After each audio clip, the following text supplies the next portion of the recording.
It's just after midnight on June 6, 1944, and the English Channel's rough. Thousands of young men are sitting in flat bottom boats, soaking wet, seasick, listening to the engines. Most of those guys are 18, 19, 20 years old. Most of them have never been to France. None of them will ever live there. The people they're about to die for are strangers who speak a language they don't even understand. And the ramp drops, and they go anyway. By the end of that day, more than 4,400 Allied soldiers were dead. Thousands more were wounded. The beach they took, Normandy, still there. You can visit it. Some of you have. The crosses are still there too. This is Anchor and Caduceus, and we're finding the extraordinary in the ordinary. Today, on the anniversary of D-Day, I want to ask a question that nobody has ever fully answered. Why does the sacrifice of strangers move us the way it does? Here's what I keep coming back to when I think about D-Day. These weren't professional soldiers in the sense that we think of them today.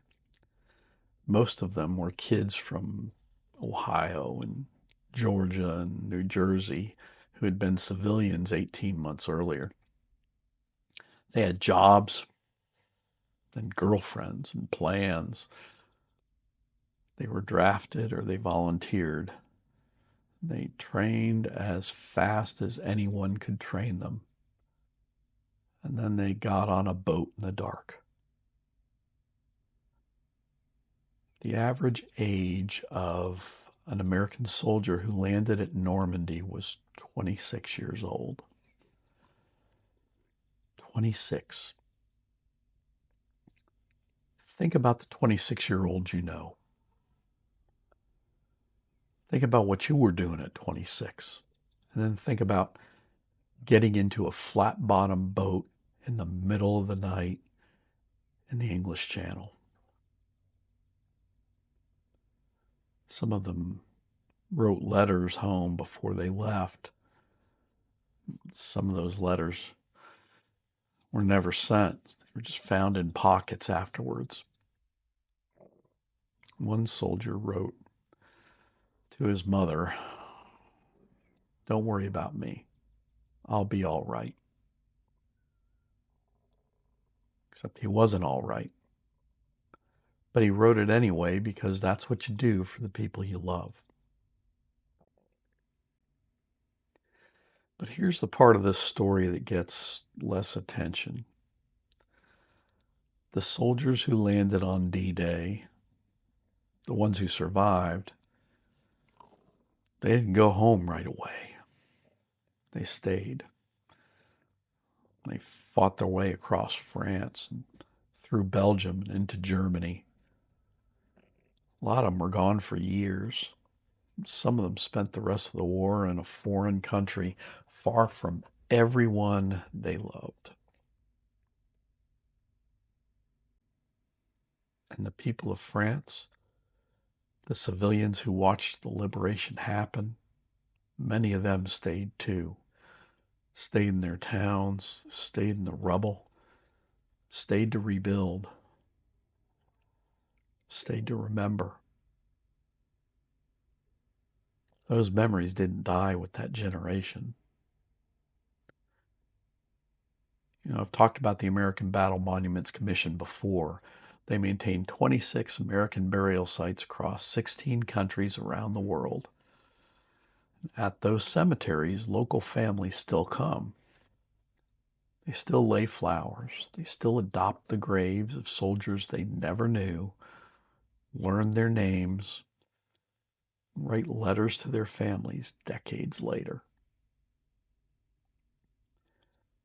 Every person who has ever stood at those graves regardless of their background or their beliefs, feels it.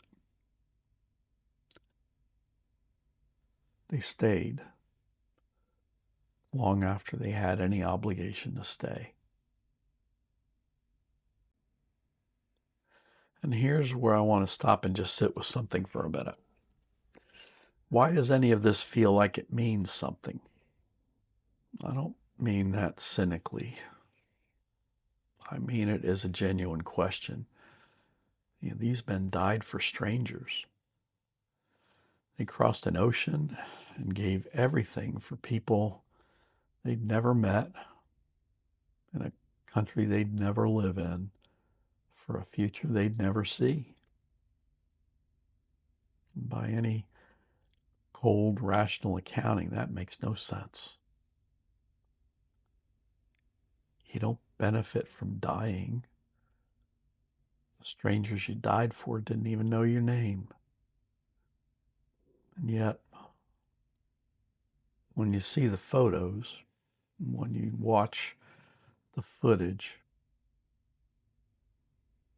when you see those crosses stretching across the hillside in long, clean rows, something happens in you that isn't rational. Something that feels like it matters more than anything you can explain. Why? A historian can tell you what happened.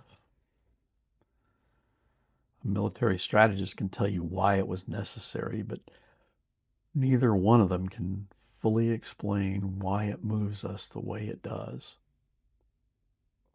Why we feel something close to sacred standing in that place.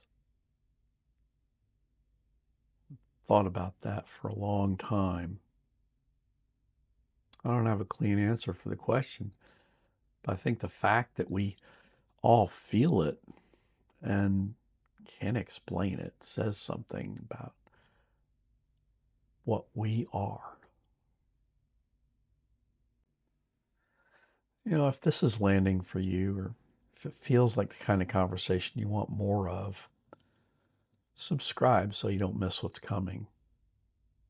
I do new episodes about every 2 weeks. Well, those men didn't stay because it was easy. They stayed because the mission wasn't finished.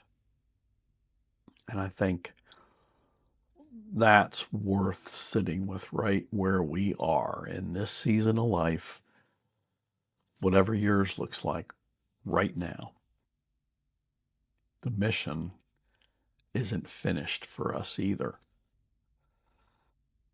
Not the dramatic kind, not the kind that requires crossing the English Channel in the dark.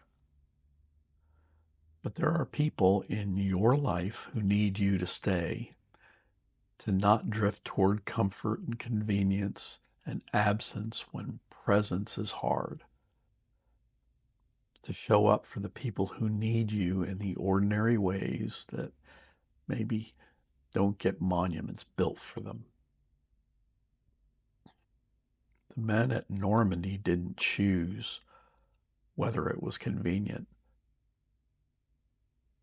Most of us get to, which means really staying, being present for the people who need you is a choice we make every single day.